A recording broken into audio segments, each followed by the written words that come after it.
This is good. Do you know I love you? Guys don't really say it to guys. Girls say it to girls, depending on who it is. Do you know I love you? Now, I'm going to say it, but I'm going to say it from the standpoint of leadership, okay? I generally only teach this to leaders, but I'm teaching to you guys because I believe you guys to be leaders. I believe that this wouldn't even exist, and this wouldn't even be a part of the plan if God didn't already strategically plan this for you. So the way it goes is, do you know I love you? I teach from the standpoint of, watch the voice in fluctuation, okay? Voice in fluctuation. How I'm saying it. Watch how I'm saying it. Do you know I love you? Watch this. Do you know I love you? Oh, it's like a question. Ah. Yeah, you.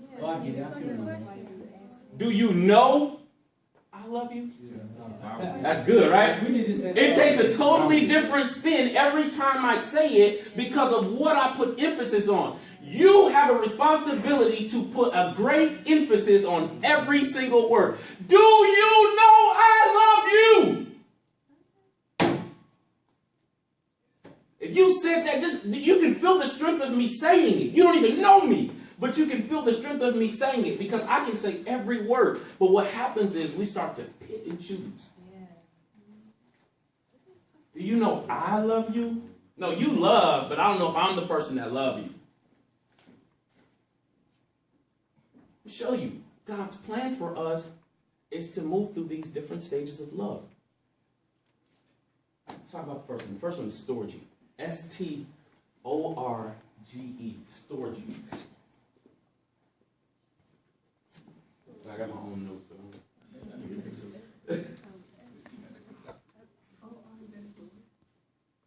Storge. S-T-O-R-G-E.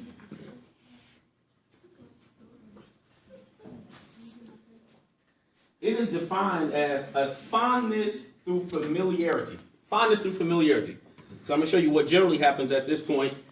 Storge is the love that your parents give you when you come out as a child. It is what you become familiar with. Mommy, I love your food. Your food tastes the best. Why? Because it's the only thing I'm familiar with. I'm familiar with the way that my house runs. My mom is going to be the loud, belligerent one. My dad is going to be the one who get out of my face. He's very calm. This is what I become familiar with. So this level of love generally shapes, for me, how I'm going to think about love. Wow. So now, the reason why I feel about you the way that I feel is because my mom and them told me this is how I'm supposed to feel. And they either did it with what they say or they did it through their actions. Storge. I'm going to move quickly through them. So it's a fondness through familiarity. The second love is called phileo. Phileo. P-H-I-L-E-O. Phileo. This word phileo is found in the Bible. It is where we get the word Philadelphia, which is the city of, does anybody know? Brotherly love. That's actually the definition of it. Phileo is brotherly love. So generally what happens is I'm in my house and I'm learning from my parents' storge, which is supposed to get me to school. When I get to preschool, kindergarten, first, second, I'm moving through this thing called brotherly love because now I got to learn how to share my building blocks with somebody that's not in my house. I'm learning brotherly love. How do you share with me?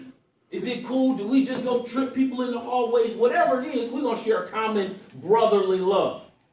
And it's non-gender specific. Women do the same thing. You like him, I like him too. Like, it's that common bond that you start to create with people. So the first one is the one that I share with my family. The second one is the one that I start to share with my friends, comrades, brothers, people that I have to do community with. The third one is called eros. E-R-O-S. Eros. Now, this is generally the tricky one. This is tricky. Because eros is where we get the word erotic from. Hey, no. It's, what it is it is when I come into contact with a level of love that is exclusive. Okay? Let me give you a couple little. It's loving someone emotionally and connecting beyond physical. That's why I said it's tricky. Because when I say erotic, the only way you generally hear the word erotic is, oh my gosh, he nasty. It's not nasty. It's actually loving beyond physical. Now it's been perverted, but erotic is actually a very good stage. This means I can actually love you. I can love you erotically and not physically even be attracted to you. This one is generally the one we have a problem with. It gets skipped over because I'm with my boy. My boy is going through issues at home. He comes to my house because his parents are fighting because they're in the middle of a divorce. See, he's at my house, and I'll mistake eros for phileo. Be like, you good, dog? Yeah, bet. And that's really eros. It's to say, I don't have to physically be attracted to you, man. I just love you. I just love you because I realize that there is a need here emotionally. You're suffering. So it's emotionally connecting without necessarily having to be physically attracted. It goes beyond physical. Get to the last one, agape. Agape is A-G-A-P-E. A-G-A-P-E. And without assistance, it's hard to get your middle finger to touch your pinky finger. It's not that you can't do it, it's that it's hard. See, agape is like the thumb. Agape is like the thumb. You're so smart, you're good with arrows. The thumb has the ability to touch all of them. That's what agape is. Agape says, man, I got access to all of them. So you need agape love to give storge. You need agape to give phileo. But this particular one is different. Agape is different because agape is the God type of love. Agape says, I not only have love for you because you're my family. I not only have love for you because you are my brother. I not only have love for you because we are intimately connected through emotions. This one says, I unconditionally love you. So if you have a fear, have no fear. Because my love is strong enough to help you overcome it. I'll do whatever it takes. You getting bullied in school? I'll roll with you. I'm friends with the football team. I get my squad to roll with you as a nerd just to make sure that you good. And I actually touch all of them. I'm actually more concerned with your soul. I'll invite you to church. I won't just say that you're cute. I won't judge you and leave you. I'll judge you, embrace where you are, and roll with you. Because I'm with you like that. These are generally people you call best friends. These are generally the people you know you can call when you really, really, really been messed up. These are generally confidants. You need this. The 3 C's, and I'm for real done. The 3 C's, I learned this from Bishop T.D. Jakes. The 3 C's. C number 1, comrade. How do you spell comrade? You say comrade? Comrade. Oh, comrade? Yeah, comrade. C-O-M-R-A-D. Comrade. Comrade. C-O-M-R-A-D-E.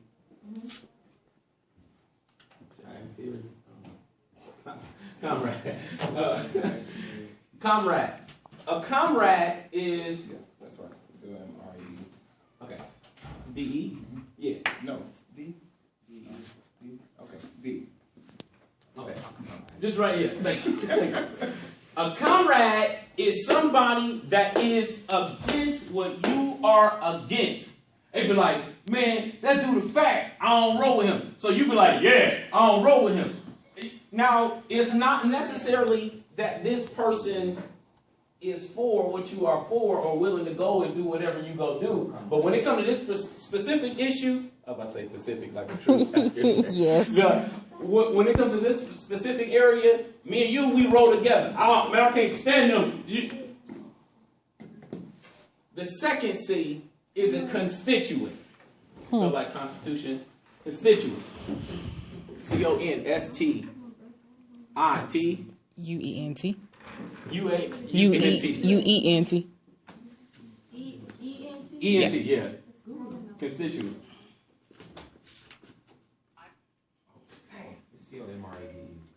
It does have an E on it. It does have an E. That's why I asked. Let's see if she in the first place. A constituent is somebody that is for what you are for. So let's make it easy. A comrade is somebody that is against what you are against. A constituent is somebody that is for what you are for. A comrade is somebody that is, let me hear you, against what you are against. And a constituent is somebody that is for what you are for. I don't think it should be capital punishment. I mean, it's bad. Nobody deserves to die. So you just agree. And once you agree, we become constituents. It's capital punishment. Capital punishment is being given that high forever engine. So what ends up happening is everybody that is for what you are for are not necessarily against what you're against. And everybody that's against what you're against is not necessarily for what you are for. The last C, the most important one, is a confidant, spelled like confident, but with an A instead of an E. Confidant. Confidant. And I do appreciate you guys taking time to write this down for those who are, and those who are retaining the knowledge just in your head, man, I appreciate this. Like confidant. C-O-N-F-I-D-A-N-T.